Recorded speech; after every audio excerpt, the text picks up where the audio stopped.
President Emmerson Mnangagwa's ruling ZANU-PF party has abruptly suspended the distribution of the Presidential Economic Empowerment Revolving Fund, a move that effectively cuts off programs funded by self-styled presidential advisor Paul Tungwarara. Sarabina mashiko mdanyo pana panyinzi ED throws Paul Tungwarara under the bus. People subscribe or like out on the bell icon. Tipina mnango options. The suspension was communicated in a letter dated January 23, 2026 by ZANU-PF National Political Commission Muchacha to all provincial chairpersons, ordering the immediate halt of all fund-related activities nationwide.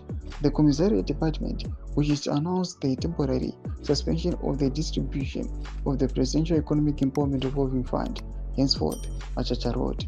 He said, fresh directives would soon be issued by the party's Secretary General. The Secretary General, Comrade Advocate JFN Mutenda, will soon issue new guidelines on the distribution, utilization, and management of the fund, the letter stated.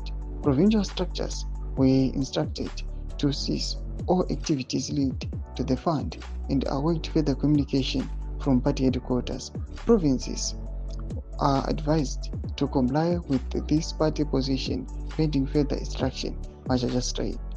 The Presidential Economic Empowerment Revolving Fund is in recent months been spearheaded by Tungwarara, who has publicly portrayed himself as a close advisor to President Mnangagwa and face of the empowerment drive. However, the latter did not give reasons for the sudden suspension.